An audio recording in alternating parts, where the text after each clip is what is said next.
Hey, everybody. Welcome to the breakdown and welcome to All Rise News. Thank you so much for joining us. I woke up today to my phone blowing up. There were like 26 things going. I'm on the West Coast, so I tend to get things pretty early in the morning.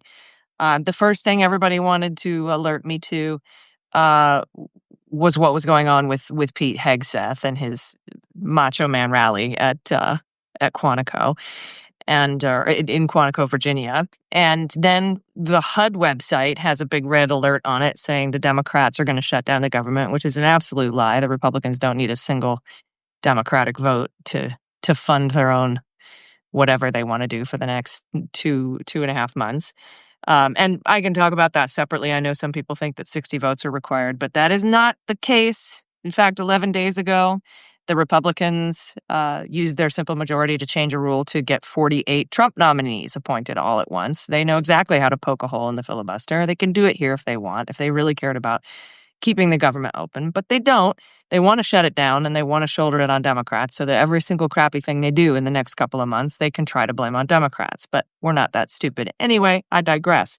But then I started getting texts and emails about not just an Abrego motion that was filed as a reply in the habeas case in Judge Sinis's courtroom for Mr. Abrego, not just from the lawyers, but from Adam. You sent me a message on that too, and we'll get to that in a minute. But then Judge Young's ruling came out, a scathing, one of the most, I've used scathing so many times when I talk about court rulings or things that are going on from the bench when it comes to this Department of Justice and the Trump administration, Kristi Noem, whoever's being sued du jour. And I'm out of adjectives to describe what Judge Young put out today, who's a Reagan appointee. And I wanted to bring Adam Klasfeld. I wanted to jump onto a live conversation with you because you read through this Young ruling, and let's start there because I can tell you that even though I'm out of adjectives, this is the most scathing ruling that I've ever seen against the Trump administration since I've been covering the Trump administration, and it's not even close. So talk Yeah. about this case, and we can dive into what the ruling says. Right. Well, this is a ruling in the case of the advocacy groups for academic institutions who are challenging Trump's policy of targeting pro-Palestinian students for deportation. But it goes so far beyond that in this ruling. As a matter of fact, one of the things that made this ruling so extraordinary, Allison, is how it began. I mean, you see just right above the caption is Judge Young he includes a note that was sent to his chambers in this scrawled text on a postcard. Says, Trump has pardons and tanks. What do you have? He replies to that heckler, Dear Mr. or Mrs. Anonymous, alone I have nothing but my sense of duty. Together, we, the people of the United States, you and me, have our magnificent Constitution. Here's how that works out in this particular case. And that just sets the tone because he gets to the heart of it. It's about bullying, a word that he uses explicitly. It's about the First Amendment. It's about attacks on the First Amendment. It has the right to speak in this country. After he issues this ruling, and it's more than 160-page ruling, right after the conclusion, there are more than a dozen pages under the heading Justice in the Trump Era, and a kind of fearful meditation on his part that says Trump seems to be winning and that the constraints aren't working. He talks about how federal courts have been moving slowly, and in moving slowly, in a footnote, he writes this, that it keeps people from actually using the court because that is too expensive for most litigants.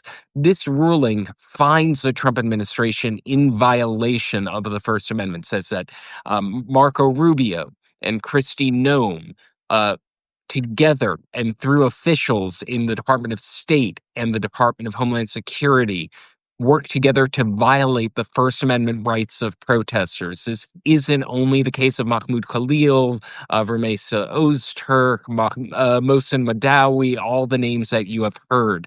This is the case that's taking on that policy writ large, and it's the first part of the ruling. There is going to be a separate stage of the proceedings to determine remedy. But I want folks to read this ruling because, as you said, Allison, I haven't seen anything like this. I haven't seen a judge start an opinion with a frankly threatening letter that he received on a postcard scrawled by the supporters of a president who's a litigant in that case, and answering that person's supporters with a real palpable sense of fear for the Constitution and the constitutional order. There are, as I said, more than a dozen pages about justice in the Trump era, and it ends on this note of questioning. Is he correct? Now, I should say, who is this fire-breathing judge that we've been talking about? A Reagan appointee, William Young, appointed more than 40 years ago to the federal bench. He quotes the man who appointed him to the bench, Ronald Reagan, talking about how freedom is a fragile thing. And he quotes that inaugural address, not as president, but as a governor of California. And he ends with a meditation about about freedom being a fragile thing, and that he fears that Trump took out a cynical message that, yes, it is fragile, a darker, more cynical message. He describes it, that yes, it is fragile, and maybe, he doesn't say this outright, that he can break it. I'm going to read directly from the ruling and how it ends. I fear President Trump believes the American people are so divided today that they will not stand up, fight for, and defend our most precious constitutional values so long as they are lulled into thinking their own personal interests are not affected. Is he correct? And that's a tone that ends the ruling. It gets more scathing throughout. We'll have a lot to talk about. He In talking about Ramesa Ozturk and the fact that she was arrested by masked ICE agents, he goes through a blistering aside where he compares the mask wearing by ICE agents to, quote, cowardly desperados and the despised Ku Klux Klan. That's the association that comes into his mind when we think about masks. And in all our history, we have never tolerated an armed, masked secret police. This is a federal judge appointed by a conservative president sounding the alarm in the most in the highest pitched warning you can imagine. I mean, steadily, I shouldn't say, this is a steady ruling. This is a strong ruling. This is a blistering ruling. But there is no doubt anyone reading this ruling that he is sounding an alarm, hoping that people will listen to it. Yeah, and it's quite something to hear a Reagan-appointed federal judge that's been on the bench for 40 years echo what we were saying last year, after we had read Project 2025, and then we're told that we were overreacting and being crazy and that just egg prices were gonna go down. So you said there's no the remedy is gonna follow on to this. So because people are asking, is this a good ruling, bad ruling? We don't quite know the full ruling yet. This is just kind of the opinion, and the remedy comes shortly. Is that correct? So we That's won't know correct. what Yeah, the ruling is yet. what the ruling is that they violated the First Amendment. Mhm. So it's a findings of fact. It's now a finding of fact that Kristi Noem, Marco Rubio, and the Trump administration violated the First Amendment. What that means for these academic freedom group, what that means for academic freedom in the United States, is to be determined. This is he held a 9-day trial on this. He heard the testimony, and he came out with this sense of alarm and laying it all out there, saying, yes, they were retaliated against for their political associations because of their speech. That he shows the kind of the kind of antagonism toward the First Amendment that this case has engendered, and that this is trying to chill. Again, there's just so much to read from the ruling that I really want to. That the effect of this targeted deportation proceedings continues unconstitutionally to chill freedom of speech to this day. He says of the mask wearing that ICE goes masked for a single reason: to terrorize Americans into quiescence. Another thing about Judge Young, I mentioned that, a number of times now he's a Reagan appointee. On top of that, he is the judge who presided over RFK Jr.'s funding cuts to NIH grants on the supposed DEI crackdown. He's a judge who said that it is the worst case of government racial discrimination that he has experienced in 4 decades. I see people asking rightly, what can be done. I think that there's that I think when Judge Young is asking the same question, which is why right, he is waiting to put out his remedy, right? The remedy is what can be done, and we don't have that yet. right, and I think it's also he is using this language that to jolt us out of complacency, that this is not a ruling of that folks, it's a sounding of the alarm for folks to wake up and to act and to protect their freedoms. I think this is that a passage like that would generate a discussion on why do we collectively tolerate the masking of government agents in the streets? That in our all of our history, he says, we have never tolerated an armed, masked, secret police. I don't think "we" in that sentence refers to federal judges like me, Judge Young. I think he is saying us collectively. What do we tolerate? What do we as Americans speak out against? Mhm. So it's an extraordinary ruling. I have it up in full on the website, All Rise News. You can see top left of your screen now if you're watching. You can access the full ruling and some highlights of this. But it's an extraordinary, extraordinary decision. It is. And somebody asked, are we going to hope that the military generals save us? I just want to address that. No. Military generals, first of all, people I see a lot on social media, people are under the impression that military generals can arrest the president. They cannot. The president is not subject to the Uniform Code of Military Justice as a civilian. I know he's the commander in chief, but he's the civilian commander in chief. That's by design. It would need to be the attorney general or a state attorney general or district attorney to apply the law and go forward from there. And we know this attorney general isn't going to do anything. But some of the things in this ruling, a very important part, he says, Judge Young says, this case, perhaps the most important ever to fall within the jurisdiction of this district court. And we could look back and see what important cases have fallen on the jurisdiction of this court, and there have been many. Right. He sees this as the most important. It squarely presents the issue whether non-citizens lawfully present here in the United States have the same free speech rights as the rest of us. The court answers this constitutional question. Unequivocally, yes, they do. No law means no law. The First Amendment does not draw President Trump's invidious distinction, and it's not to be found in our history or our jurisprudence. No one's freedom of speech is unlimited, of course, but these limits are the same for both citizens and non-citizens. So this was that whole Kristi Noem in front of the Congress testifying that habeas corpus is actually a right of the president and not a right of the people.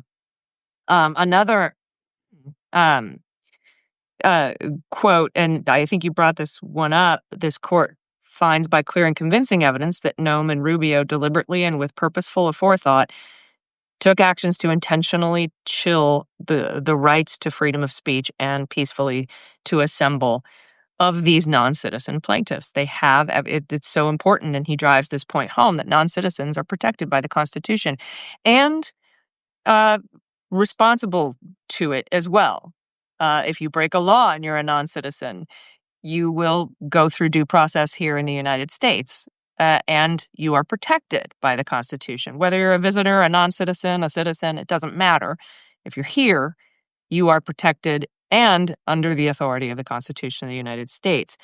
There's a footnote. You talked about the masks, and he says it appears to be a byproduct of using special agents who worked as whose previous work was focused on criminals. And that's interesting too, because we have a massive diversion of resources in this country in federal law enforcement, where we've got folks on the Joint Terrorism Task Force at the FBI, we've got folks at HSI, we've got folks at the DEA, we've got all sorts of agencies that have been pulling agents to work in ICE and this mass deportation effort. And it appears, according to the judge, that the reason they're wearing masks is because they used to, be law enforcement for the FBI, for example. And so they used to do jobs that focused on criminal law, and now they're doing jobs focused on civil law, because immigration is not a crime. It is a civil issue. It's not a criminal issue. And so former criminal law enforcement people now working in the civil space are wearing masks, and that's a resource problem. He also talks about true patriots who, in order to do their duty, have been weaponized by their highest superiors to reach foregone conclusions for most ignoble ends. He's talking about the ICE agents or the federal agents that testified in his 9-day trial about what they've been asked to do and what they've seen. And he wanted to reach a hand out to them and said, thank you for your bravery and standing up and telling the truth about what happened here, because they're being asked to do these, what is it? Ignoble ends. Ignoble. Things for ignoble ends. Um, so there's just tons in here. And like you said, you've written this up, pointed out some of the just incredible highlights at All Rise News. So everybody, make sure you subscribe to All Rise News.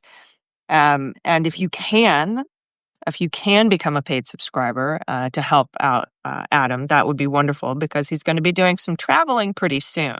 And so I think, unless you have any final thoughts on this Young ruling, which is I have a feeling is going to be all over the news for quite a while with these quotes. People are going to be digging quotes out of this 160-page ruling for a while. Oh, yeah. Unless you have any final thoughts on that, I'd like to ask you about the update in the Abrego case, because we got a little bit of information about new conversations surrounding his. Everybody remembers that he was offered Costa Rica if he pled guilty to both counts of human smuggling. And if not, he's going to go to Uganda or somewhere else in Africa, and as punishment for exercising his rights to oppose what is happening. And so this reply was filed. It's a reply to the government's response to his original habeas petition to Judge Sines. And so this reply is addressing the government's arguments that they made against his original habeas petition, which you have covered, and I think we talked about when that petition was filed.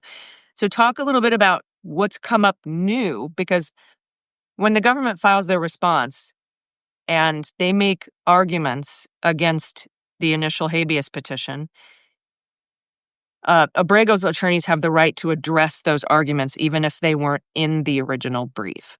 Right. So talk about what's new in this reply in the habeas case in front of Judge Sines.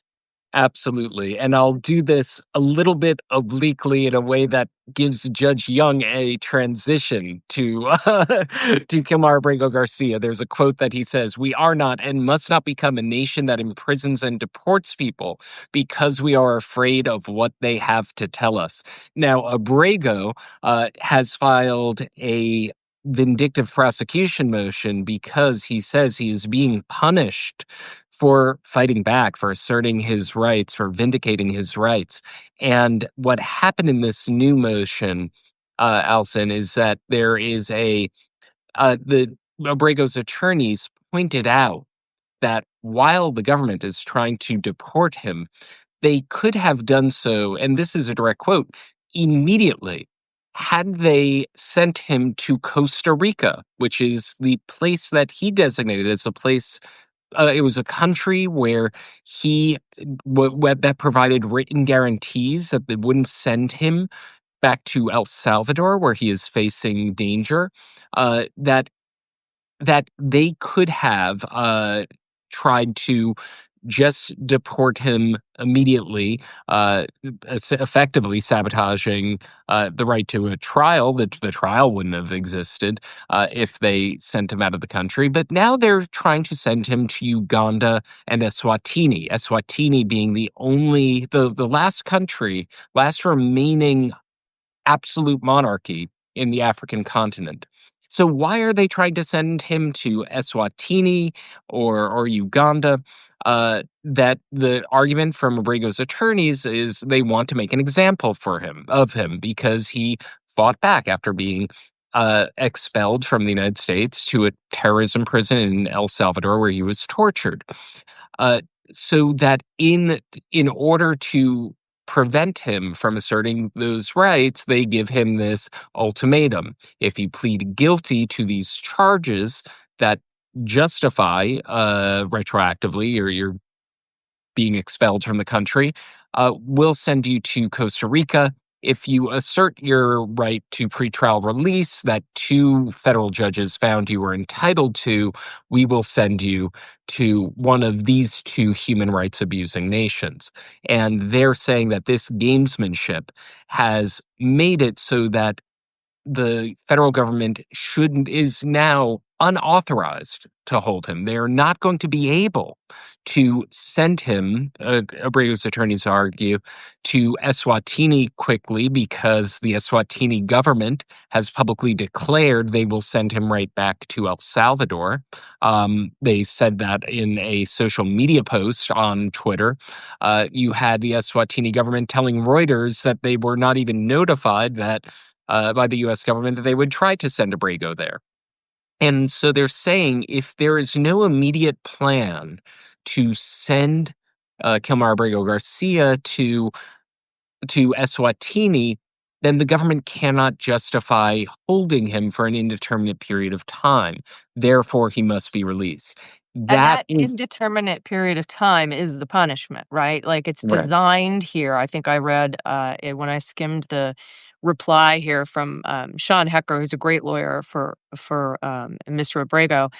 That was kind of his assertion, or definitely his assertion. He's like, this indefinite detention is a punishment for Mr. Abrego exercising his rights, things that were granted by judges, by the way, and that would otherwise not be available. So I'm sorry to interrupt you. I just wanted to throw that in there, but Oh, please absolutely. continue. Yeah, well, this comes on the heels of a status conference on Monday in Judge Zinisi's courtroom in Maryland. There will eventually be an evidentiary hearing. The evidentiary hearing was postponed, but Judge Zinis has the habeas case in front of her. She can decide to release him if she agrees that his ongoing detention is unauthorized under Supreme Court precedent because there is no real plan to send him out of the country because they are trying to set him into a place where they cannot guarantee a legally a deportation that passes legal muster.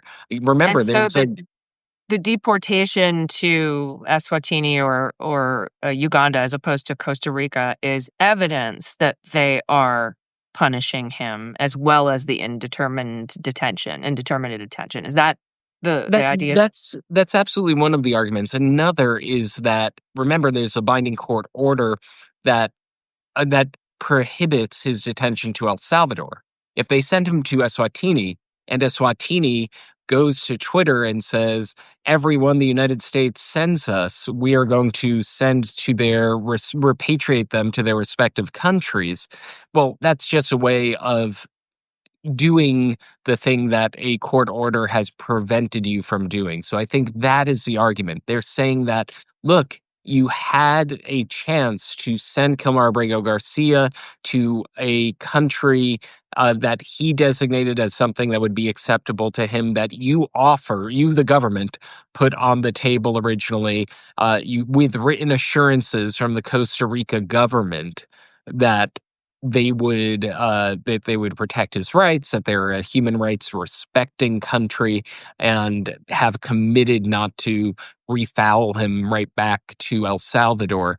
That this was an option that you, the government, had, but because you want to punish him, you have determined to send him to a place where you do not have the ability, because of a binding court order, to do so. And so I think that's the argument. It's a little bit of a bank shot. It's about, I think, what has been described as chain deportation, that you're sending him to, Refoulement. Yeah. yeah. And that if you have, you're sending him to this absolute monarchy in Africa that has publicly declared, we'll just send him back to the place that the US government was not allowed to send him to. So the prayer for relief here, what is Sean Hecker asking for on behalf of his client? Is he asking that Mr. Abrego be released pending his criminal trial and his immigration proceeding? Well, so this wasn't filed by Sean Hecker. This was filed by his habeas corpus team. So this is a Maryland Oh, case. Oh, my bad. that's okay. So, but they are arguing that they don't have the right to hold him anymore, that it's unauthorized. So that would mean his release pending trial. He was originally, after being released from pretrial detention, criminal custody, he was allowed briefly to reunite with his family back in Maryland, before, at the end of that one weekend, had to turn himself in to surrender at ICE's facility in Baltimore. And then, when taken into ICE custody at at the ICE office in Baltimore, they sent him to Virginia. He is now currently in Pennsylvania. This is all playing out in multiple courts now. We're going to have the status conference in the habeas case on Monday. Meanwhile, the criminal case in Tennessee, where Sean Hecker is. That's the Yeah, one. I'm like, yeah, I get that confused. Sean Hecker is the criminal case in Tennessee. His right. habeas Oh, attorneys are this filing, and I think I got confused because Sean Hecker sent me the habeas filing, and so I was like, well, but wait, what are you doing on the on the totally understand. Yeah, well, Yeah. the issues, it's a very easy thing to mix up, because the issues are relevant to both cases. Fair enough, fine, yeah. The the at the core of both the civil case and, right now, the vindictive prosecution motion in the criminal case is the government. It's the coercion. It's the saying, okay, well, if you plead guilty before you're released, and that embarrasses us because Kristi Noem publicly declared that he wouldn't step foot on U.S. soil again, they wanted to spare themselves the embarrassment of him stepping foot on U.S. soil again and visiting his family. That didn't happen. He asserted his right to release. That was after that he won, in front of two federal judges, a magistrate and district judge, for asserting his rights. That's the vindictive prosecution argument, that he's being punished for asserting his rights, that no more is Costa Rica on the table, a country that would be acceptable to him.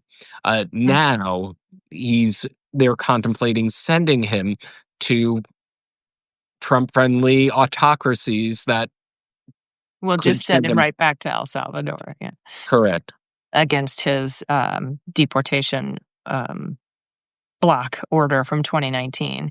And I think what's interesting is, again, the reason he's able to apply for asylum, again, in the immigration court system, which is the third piece of this case, is because he's been in the country less than a year now. And the reason he's been in the country less than a year now is because he was sent to El Salvador in March. to sea coat by this regime, admittedly erroneously.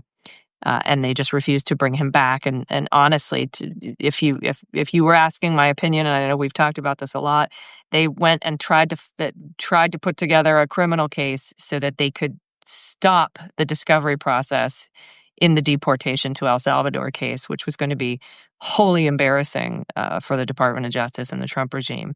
And so they cooked up the charges. The government's done this before. They did it in a case way back in the day with somebody in Saudi Arabia in order to not have to go through discovery for why they, sent someone away unlawfully under weird and illegal means.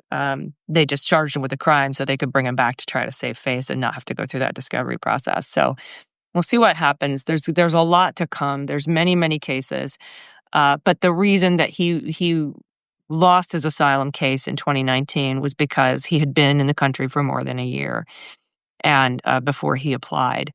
But he did get a fear interview and said that he couldn't go to El Salvador. And that's when a judge said, okay, anywhere but El Salvador. And so what does the Trump administration do? They sent him to El Salvador. But again, because he's been here back from El Salvador less than a year, he's able to file that asylum claim again. Now, immigration judges work for Pam Bondi and Donald Trump. We know that a ton of them have been fired, and he's trying to move a bunch of JAG lawyers from the Department of War to be temporary immigration judges. So I don't have too much faith in that particular course of action. But we'll see. And you and I have talked about the best case scenarios. I personally would love to see this go to trial. Um, and I would like to see him out of prison pending that trial. But after that, he probably is deportable.